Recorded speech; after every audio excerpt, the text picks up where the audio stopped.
राम राम शेतकरी मित्रांनो, स्वागत आहे आपलं शेती कष्टाची या यूट्यूब चॅनलमध्ये. तर आपण पाहू शकता, जो मक्का मी आज तुम्हाला व्हिडिओ टाकत होतो ते 2 एकर मी ठोक्यानं केलं होतं. 40,000 रुपये एकरानं. पहिले पराठी पेरली होती. पराठीमध्ये 1,40,000चा कापूस झाला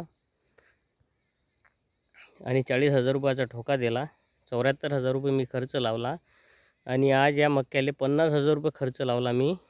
पण 19 तारखेला, मार्च 19 तारखेला जे संध्याकाळी वाराउदान आलं, त्याच्यामध्ये पूर्ण मका पसरला. आपण पाहू शकता, हा भऱ्याच्या स्थितीमध्ये होता. नेमके ज्याला कंस पडले होते. तर पूर्ण मका असा जमीनदोस्त झाला आहे, आपण पाहू शकता. तरी यातून लोक शेती कशी कष्टाची आहे ते पाहू शकता आपण.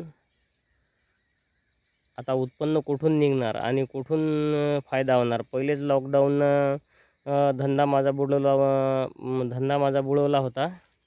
त्याच्यातून सावरता सावरता आता मी 2 वर्ष झाले शेती करून राहिलो. तर 2 वर्षामध्ये पहिलं वर्ष तर काही झालंच नाही. आता हे दुसऱ्या वर्षी पण असं झालं. आपण पाहू शकता 2019.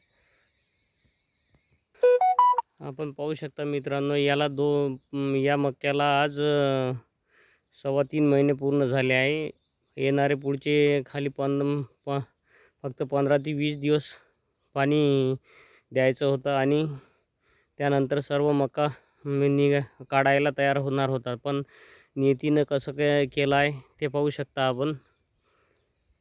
आता यातून कसं सावरायचं हे समजत नाही. इतकं नुकसान झालं. आता याच्यापुढे मक्याचे कणस भरणार नाहीत आणि उत्पन्न होणार नाही. शेती कशी कष्टाची आहे याच्यावरून समजून येते. नैसर्गिक आपदा कशी असते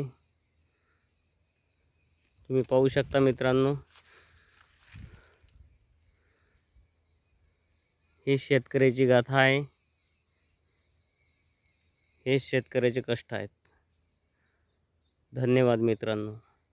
व्हिडिओ जर चांगला वाटला तर लाईक करा आणि शेतकरी पुत्राला सबस्क्राईब करा. धन्यवाद.